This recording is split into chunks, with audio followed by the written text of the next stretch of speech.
The rain started the moment I stepped outside Danny's diner, confirming what I already knew. Tonight was a disaster. Marcus's last text had been 3 days ago. "Can't wait to see you tomorrow, beautiful." Tomorrow arrived 6 hours ago. He hadn't. The hostess stopped making eye contact after the second hour. The waiter refilled my water 7 times with sympathy that made my skin crawl. By the third hour, even the couple in the corner booth was whispering. I left $5 on the table and walked into the rain.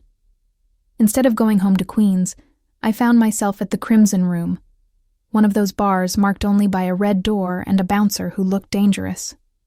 Tonight, I wanted to be invisible in a different way. Inside, smoke and bourbon hung in the air. Red velvet booths lined the walls. I claimed a stool at the far end. Whiskey, neat. The bartender poured without asking what kind. My phone buzzed. My bank, $17. Rent due in 9 days. I laughed, bitter and strangled, and the couple next to me edged away. Bad night? The voice came from behind, low, controlled, dangerous. I turned. He was carved from shadows, tall, broad-shouldered, wearing a charcoal suit that cost more than my rent. But it was his eyes that stopped my breath. Gray, sharp, fixed on me with invasive intensity. "Depends on your definition," I said. His lips curved. "A woman drinking whiskey alone at midnight usually means bad." "Who says I'm alone?" "Your eyes keep checking the door, and you've been making yourself smaller. Women who feel safe don't do that." I should have been offended. Instead, I felt exposed in a thrilling way. "You analyze women often?" "Only the interesting ones." He gestured to the empty stool. "May I?" Something made me nod. "Dante." "Lily." "What are you drinking to forget, Lily?" "What makes you think?" "Because remembering doesn't require whiskey." He signaled the bartender. "2 more. Put hers on my tab." "I can pay?" "But you won't. No arrogance, just certainty." "Who stood you up?" I wanted to lie, but didn't. "Marcus. 3 weeks of talking. Tonight was our first date. I waited 3 hours. He never showed." 3 hours. Something cold flickered in his eyes. "Men like that don't deserve you. Apparently, I have terrible taste. Or you've never met the right kind of man." His gaze held mine. The kind who shows up, who keeps his word. My pulse quickened. "And you're that kind?" "I don't make promises I can't keep." He stood, offering his hand. "Dance with me." "There's no dance floor." "There is now." The music swelled, the crowd parted, and the space transformed into ours. He pulled me close enough to feel his heat, smell cedar and bergamot, see his jaw tighten when my fingers brushed his shoulder. "You're better than this," he murmured. "Better than waiting, better than settling. You don't know me." "I know you're still here. That takes courage." For the first time all night, I didn't feel invisible. I felt seen. "What do you do, Dante?" His smile was slow. "I solve problems, the kind most people can't fix, the kind that require a certain touch." "Are you dangerous?" His eyes locked on mine. Would it matter? It should have. But when he looked at me like that, like I was the only person in the city, I couldn't care. "I don't know. Honest, I like that." He leaned in. "Let me take you home, Lily. I don't know you. You know enough." And terrifyingly, he was right. "Okay." His smile was pure satisfaction. "Good girl." A black car waited at the curb. Inside was leather and luxury. Dante's hand found mine in the darkness. "Where are we going?" "Somewhere you don't have to be invisible anymore." The car stopped at an old brick building in Lower Manhattan. Dante led me inside to an elevator with brass gates. "You're being mysterious," I said. "I'm being careful." His eyes met mine. But you, I think I can trust. Why? Because you're running from something too. The elevator opened. The loft was massive. Exposed brick, floor-to-ceiling windows, impossibly expensive furniture. A painting I recognized from art history. Wine that cost more than my rent. Holy shit. Dante poured 2 glasses. 2 unexpected nights. We drank. Ask me, he said. Ask what? Whatever you're afraid to ask. My heart thudded. What do you really do? I solve problems. People come to me when the system can't or won't help. Resources, connections, leverage. I have access to all of it. That sounds illegal. Some is. Some isn't. His fingers brushed my face. Does that scare you? Yes. Good. Fear means you're paying attention. His thumb traced my jaw. But you're still here, so maybe you're braver than you think. What happens now? His hand slid around my waist, pulling me against him. I take care of you. The way you deserve. His lips found mine, hungry, possessive, consuming. His hands gripped my hips, his mouth claiming mine with thoroughness that made my knees weak. When he pulled back, we were both breathing hard. Stay, he murmured. For how long? As long as you want. God help me, I wanted. Okay, I'll stay. He led me to the bedroom, dark, lit only by the city glow. Then he moved to the window, his back to me. There's a bathroom if you need it. Take whatever you want. Are you... Not tonight. Tonight, you sleep. Safely. Why? He turned. Because you've had a shit night. And I'm not the kind of man who takes advantage of that. When I have you, I want you to choose it. Fully. Tears pricked my eyes. I don't understand you. You will. He kissed my forehead. Get some rest. I fell asleep in his bed, breathing in cedar and safety.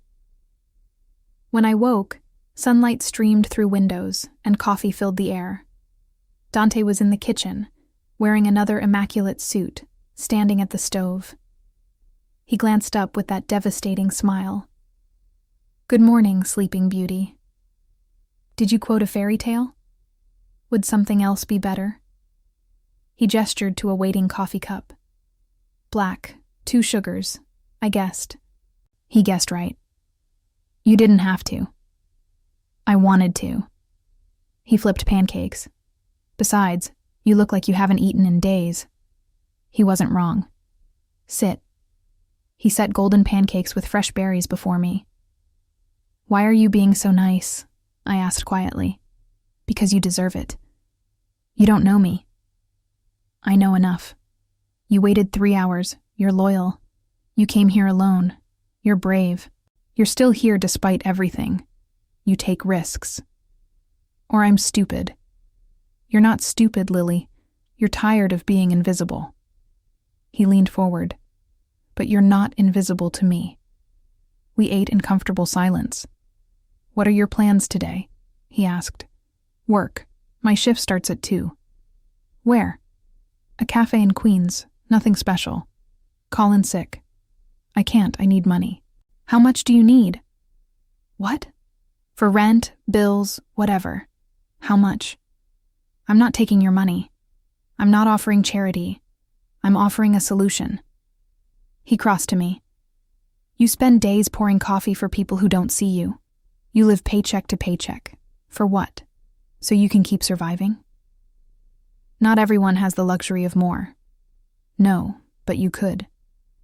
His hand cupped my chin. Let me help you. Why do you care? Because last night, when everyone looked through you, I saw you. And I don't let go of things I see value in. I don't want to owe you. You won't. This isn't a transaction, it's a choice. He stepped back. Stay here a few days. Let me take care of you. If you want your old life back, I won't stop you. And if I stay? His smile was dangerous. Then we'll see where this goes. My phone buzzed, my manager asking where I was.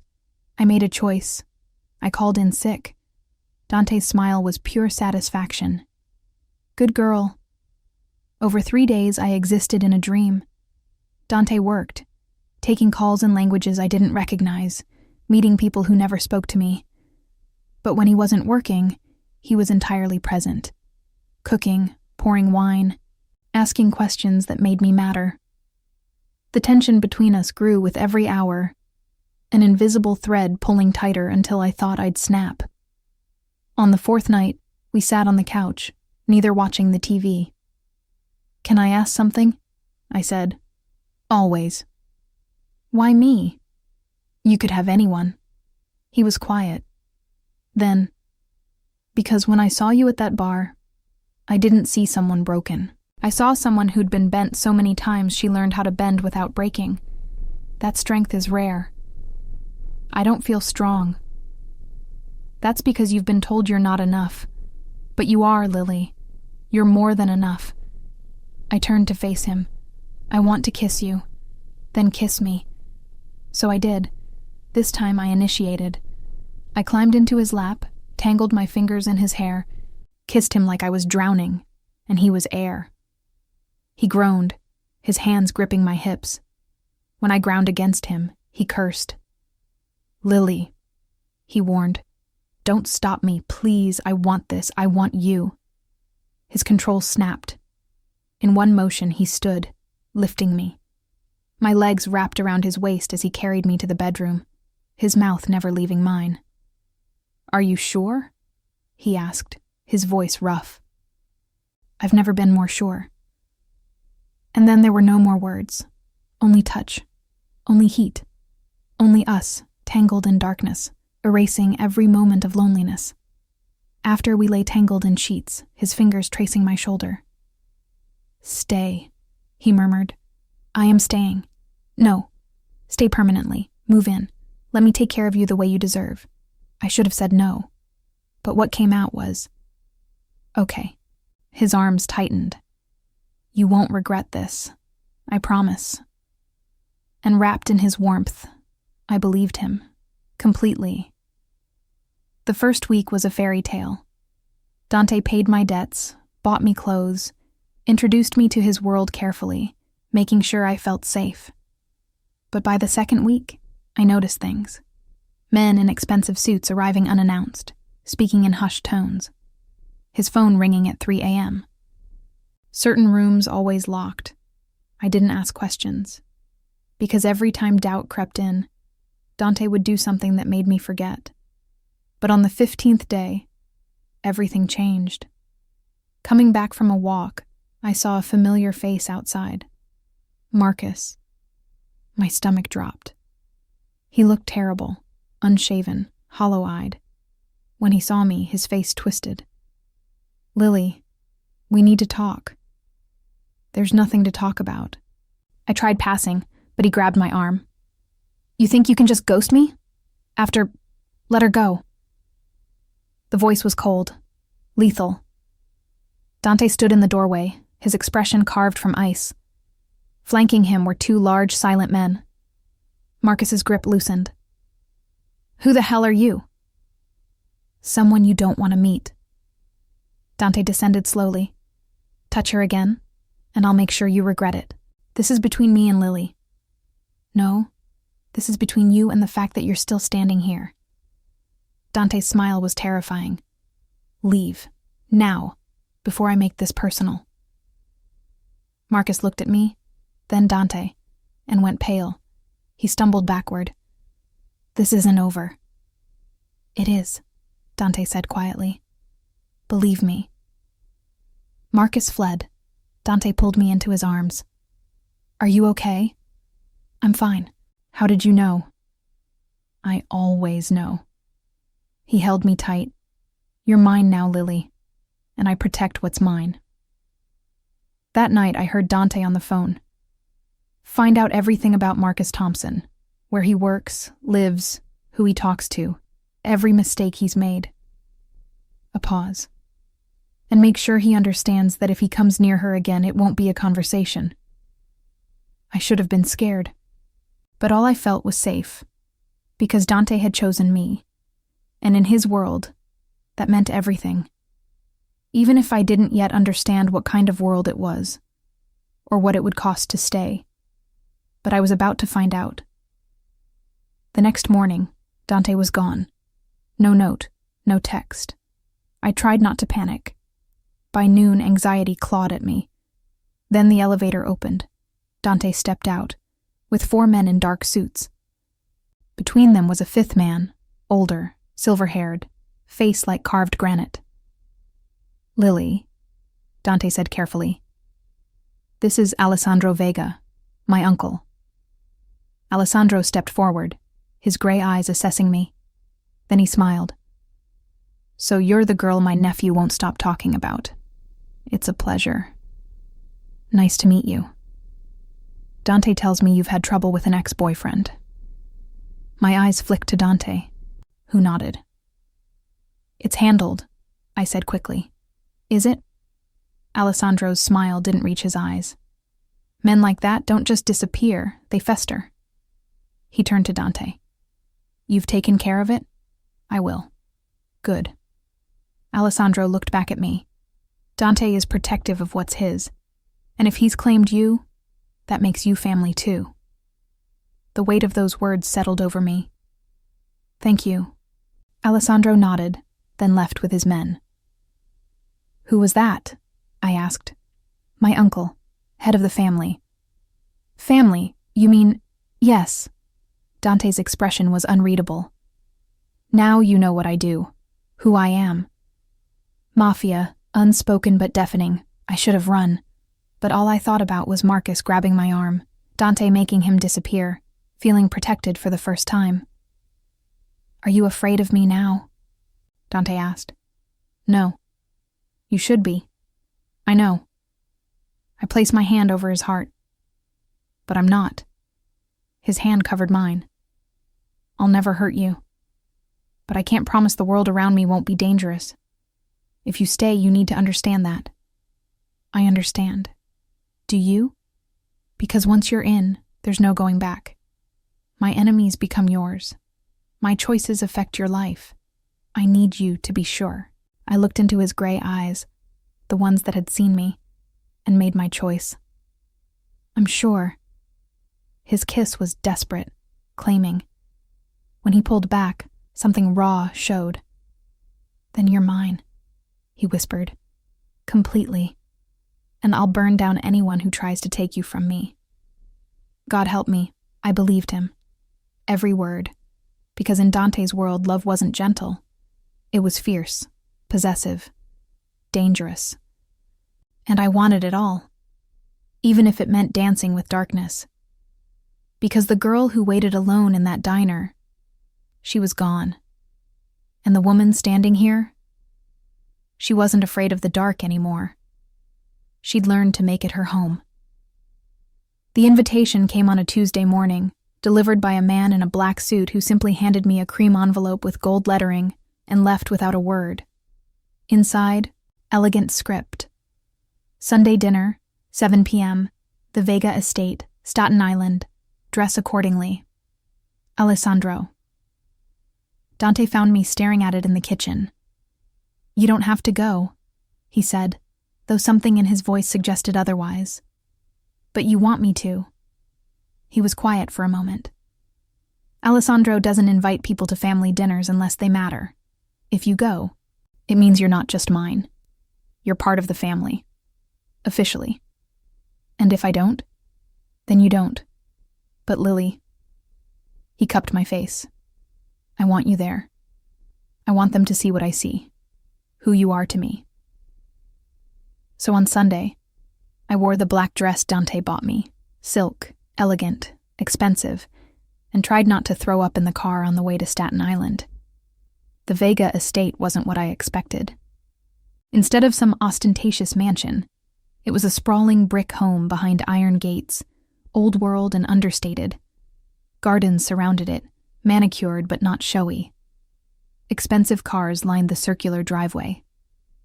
"Breathe," Dante murmured, his hand on my lower back as we approached the door.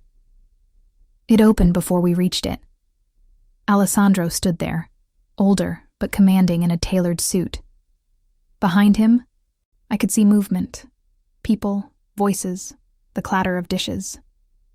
Dante, Lily. Alessandro's smile reached his eyes this time. Welcome. Inside was warm chaos, a massive dining room filled with people, 20, maybe more, long table set with china and crystal, children running between adults, women in elegant dresses, men in suits, all watching as we entered. The room went quiet. Everyone, Alessandro said, his voice carrying effortlessly. This is Lily, Dante's woman. She is to be treated as family. Is that understood? A chorus of agreement. Then the noise resumed, but the glances didn't stop. Curious, assessing, some welcoming, others less so. A woman approached, early 40s, beautiful, with Dante's gray eyes. I'm Isabella, Dante's cousin. She kissed both my cheeks. Welcome to the madness.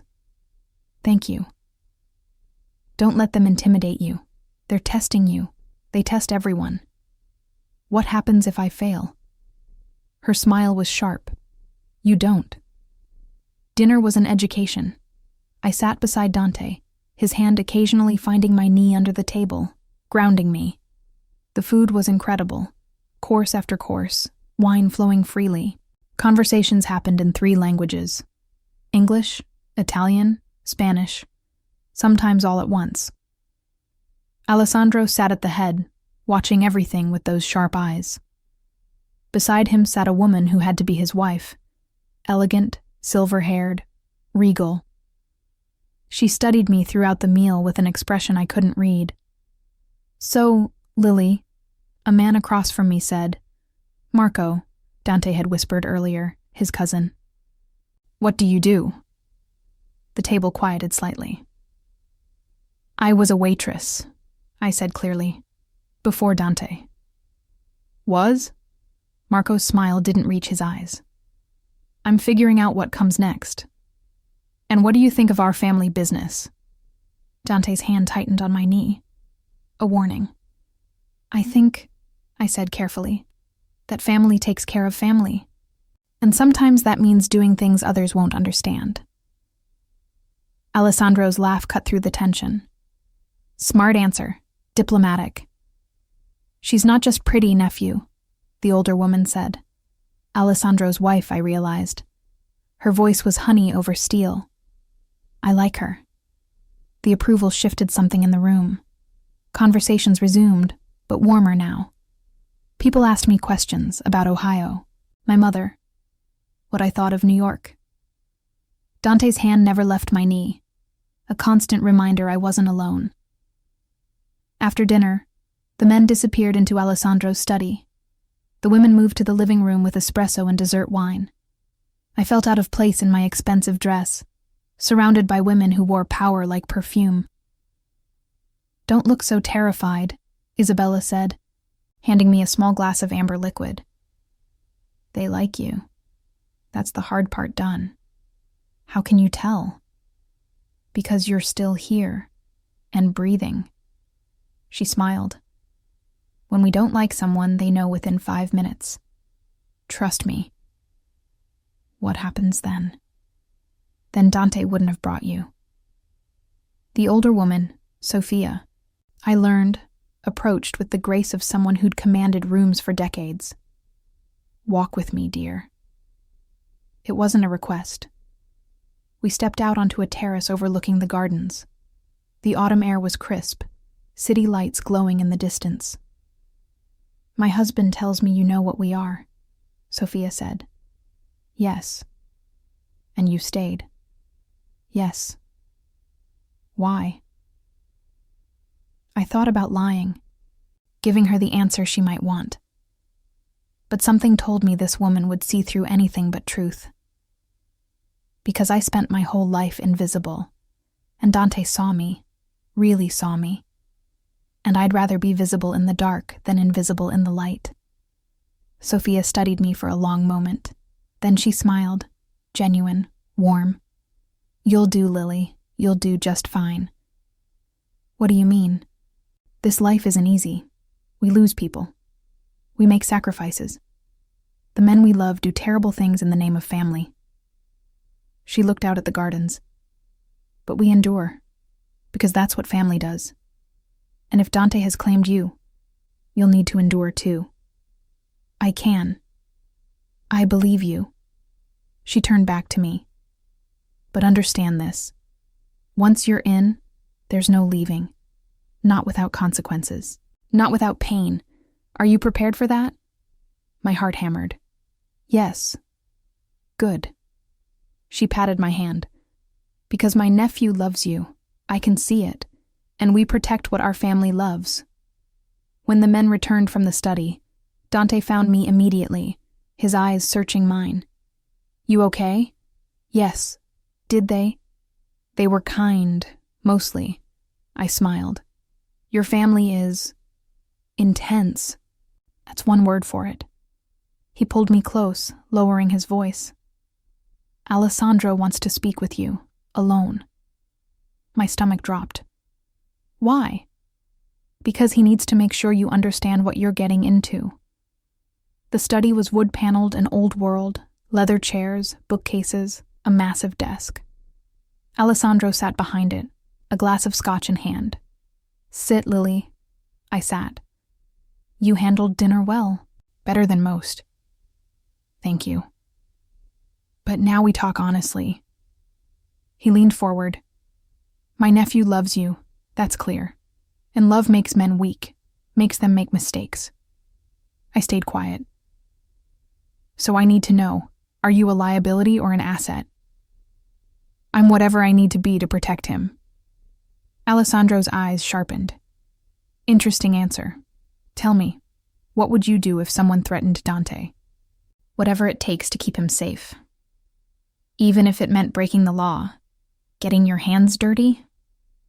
I met his gaze, especially then. Silence stretched between us. Then Alessandro smiled, genuine, approving. You'll do, Lily. Welcome to the family. On the drive home, Dante was quiet.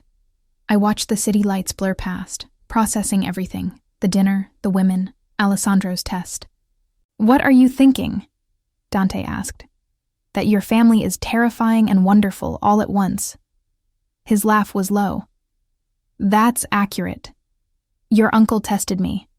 I know, he tests everyone. Did I pass? Dante's hand found mine. You're here, aren't you? Back at the loft, I stood by the windows, looking out at Manhattan. Dante wrapped his arms around me from behind. Having second thoughts. No. But I understand now. What this means. What staying means. And I turned in his arms. And I'm not going anywhere.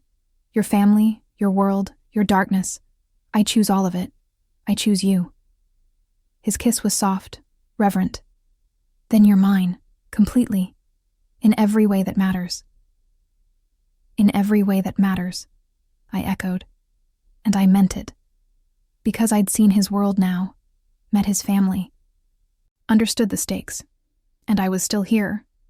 Still choosing him. Still choosing us. No matter what came next. 3 weeks later, my phone rang. The old one. Lily? A shaking voice. Rachel, my college roommate. It's about your mom. Everything stopped. What about her? She's in the hospital. They found a tumor. Stage 4. The doctors. They don't think she has much time. The phone slipped from my hand. Dante found me on the bathroom floor shaking. He didn't ask questions, just held me while I shattered. I have to go, I whispered. Ohio, my hometown. Then we'll go, today, right now. You don't have to. I'm not letting you do this alone. His voice was steel. You're mine. Your pain is mine too. 6 hours later, we were on a private jet. Dante's hand found mine in the darkness. Whatever happens, he murmured, I'm with you. And I knew he meant it. The hospital smelled like antiseptic and death. My mother looked hollowed out, hair gone, skin pale. But when she saw me, her eyes filled with tears. Lily, you came. Of course I came. I took her fragile hand. "I'm here, Mom." Her gaze shifted to Dante. "Who's that?" "Someone important. Someone who cares about me." She studied him, then nodded. "Good. You deserve someone who cares." We stayed for hours. Dante never left, never complained. When my mother fell asleep, he wrapped me in his arms in the hallway. "I'm sorry," I whispered. "For what?" "For dragging you into this." "Lily." He tilted my face up. "You didn't drag me anywhere. I chose to be here. I'll always choose to be here." And in that sterile hallway, I realized something. I loved him. "I love you," I said. His eyes flashed. Then his lips were on mine, soft, reverent, promising. "I love you too, Lily. More than I thought I could love anyone. Even though I come with complications, especially because of them." He kissed my forehead. "I don't do easy. I do worth it. And you? You're worth everything." My mother passed 2 days later. I was holding her hand, and Dante was holding me. At the funeral, only a handful appeared. But Dante stood beside me through everything. And when it was over, he held me while I cried myself to sleep. I woke to Dante sitting beside me, fully dressed. "We need to go back to New York." "Why?" "Your ex made a mistake." Ice slid down my spine. "What did he do?" "Went to the police, filed a restraining order. Thinks the law will protect him." "Will it?" "No." He stood. "But I need to handle this carefully, which means I need you safe." I took his hand. "What are you going to do?" "What I should have done the first time." His smile was terrifying. "Make him disappear." And I knew he meant it. We flew back that afternoon. The moment we landed, Dante's phone rang. His expression went dark. "Marcus went to the press. There's a story running tonight about me, about my family. He's trying to expose us." "Can he?" "Not if I stop him first." He looked at me with dangerous eyes. "Stay at the loft. Don't leave. Don't open the door for anyone except me. Understand? Promise me." "I promise." He kissed me hard, then was gone. I spent 6 hours pacing, checking my phone, heart hammering. Finally, after midnight, the elevator opened.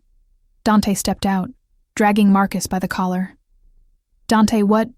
"Sit down. Watch." He threw Marcus onto the couch. Marcus's face was bloody, shirt torn. "Please," Marcus whimpered. "I'm sorry. I'll take it all back." "You should have thought about that before you tried to destroy me. Before you tried to hurt what's mine." He made a call. "It's done. His computer, cloud storage, everything, wiped. The press, handled. Restraining order, withdrawn." He hung up, then turned back to Marcus. "Here's what happens. You're leaving New York, tonight. You'll disappear, and you'll never speak her name again. Because if you do," he leaned down, "I'll make sure the next time you disappear, it's permanent." Marcus nodded frantically. Dante gestured. "Get out." Marcus scrambled away. Silence filled the loft. "You didn't hurt him," I said quietly. "I didn't need to. Fear is more effective." He turned to me. "Are you angry?" "No." I crossed to him. "I'm grateful." His arms came around me. "You're safe now, Lily. No one will hurt you again. I promise." And I believed him, because Dante was many things, dangerous, powerful, ruthless. But he was mine, and I was his. And that was all that mattered. The weeks after Marcus disappeared were the happiest of my life. Dante and I fell into a rhythm. Mornings tangled in sheets, afternoons where I'd read while he worked, evenings cooking together or exploring the city like tourists in our own home. But peace never lasts forever in Dante's world. I woke one morning to find the bed empty. Unusual. Dante always waited until I woke before leaving. I found him in the living room, phone pressed to his ear, his voice low and sharp in Italian. When he saw me, something flickered across his face. Worry, quickly masked. He ended the call. "What's wrong?" I asked. "Nothing you need to worry about." "Dante." He sighed, running a hand through his hair. "There's a problem. With a shipment. Someone's trying to move in on our territory. Alessandro wants it handled." "Handled how?" "Lily, no. Don't shut me out. I'm part of this now, remember?" "Your family said so. Sophia said so." I crossed to him. "Let me help. This isn't your fight. Everything that affects you is my fight." He studied me for a long moment. Then, "Get dressed. We have a meeting." The meeting was in a warehouse in Brooklyn, the kind of place that looked abandoned but hummed with quiet activity. Men positioned at entrances, watching, cars parked strategically, every detail calculated for quick escape. Inside, Alessandro waited with his lieutenants, men I recognized from the family dinner. The air was thick with tension. "Dante, you brought her?" She insisted. Alessandro's eyes found mine, assessing. Then he nodded. "Family should understand the business. Sit." They spread maps on a metal table, talked about shipments, routes, territories. Whoever was moving in was smart, careful, hitting them in ways that hurt, but didn't trigger all-out war. "It's the Morellis," one man said. "Enzo," I remembered. "Has to be. They've wanted Red Hook for years." "We need proof before we move," Alessandro said. "Otherwise we start a war we can't justify." "What if we could get proof?" I said. The room went quiet. Every eye on me. "What do you mean?" Alessandro asked. "The Morellis own that restaurant chain, right? Bella Sera? I used to serve at one. Before." I leaned forward. "They're always looking for waitstaff. High turnover. If someone got hired, worked a few shifts, paid attention." Dante's hand gripped my arm. "Absolutely not." "It's smart," Alessandro said thoughtfully. "They'd never suspect." "No." Dante's voice was steel. "I won't put her in danger." "I'm already in danger," I said quietly. "By being with you, at least this way, I'm useful. Lily, let me do this. Let me prove I'm not just someone you protect. Let me be someone who protects you too." The room was silent. Then Alessandro smiled. "She's got steel, nephew. I like it. If anything happens to her, then you handle it." Alessandro looked at me. "But she's right. They'd never see it coming. And we need eyes inside." Dante's jaw was tight, every muscle coiled. But slowly he nodded. 3 days, that's it.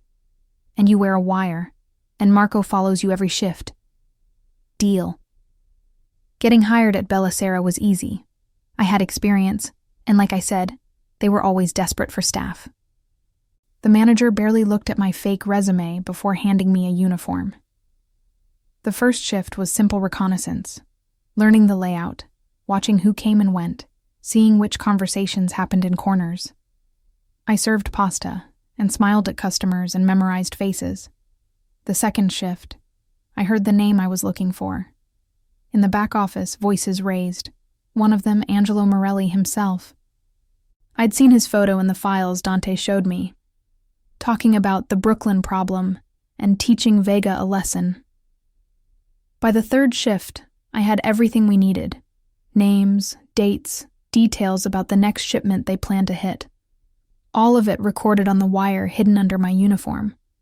I thought I'd gotten away clean. I was wrong. As I left through the back door after my shift, a hand grabbed my arm, hard. I spun to find Angelo Morelli standing there, 2 men flanking him. "You've been asking a lot of questions, sweetheart." My heart hammered. "I don't know what you mean.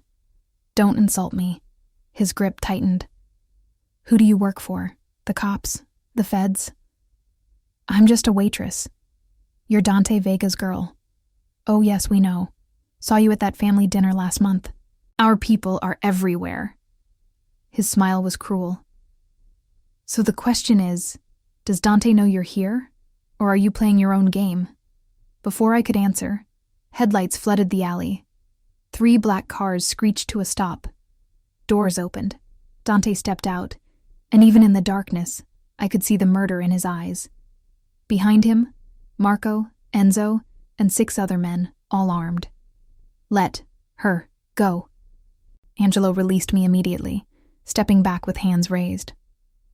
Dante, we were just talking. You put your hands on what's mine. Dante's voice was death itself. That's not talking. I didn't know. You knew exactly who she was, just like you knew when you hit our warehouse last week, and our shipment before that. Dante stepped closer. Did you think we wouldn't figure it out? This doesn't have to get ugly. It's already ugly. You made it ugly when you decided to move on my territory, when you decided to threaten my family. His gun appeared, smooth, practiced. But I'm a reasonable man, so here's what happens. You back off Red Hook, you pay restitution for what you stole, and you never ever come near her again. And if I refuse? Dante's smile was terrifying. Then this alley becomes your grave. The silence stretched. Then Angelo nodded slowly. Fine, we're done with Red Hook. Smart choice. Dante holstered his gun. Now get out of my sight before I change my mind. Angelo and his men disappeared into the night.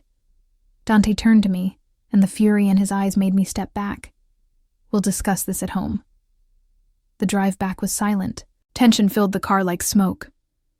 When we reached the loft, Dante didn't speak until we were inside. Door closed, alone. Then he exploded. What the hell were you thinking? I was thinking I could help. You could have died, Lily, if we'd been 5 minutes later. His hand raked through his hair. I told you this was dangerous. And I told you I'm not fragile, I shot back. I'm not some delicate thing you need to lock away. I can handle myself. Not against men like that. Then teach me. The words came out raw. Teach me how to be in your world, how to protect myself, how to be more than just someone you shield. You don't understand. No, you don't understand. Tears burned my eyes. I love you, which means I can't just stand by while you face danger alone. I need to be useful. I need to matter. You do matter. As what? Your pretty accessory? The woman who looks good on your arm? I shook my head. I want to be your partner, your equal, someone who fights beside you, not behind you. Dante was quiet for a long moment. Then he crossed to me, cupping my face in both hands. You terrify me, he said quietly. Because I love you so much that the thought of losing you makes me want to burn the world down. And tonight, for 5 minutes, I thought I might lose you. But you didn't. Because we're stronger together than apart. His forehead pressed against mine.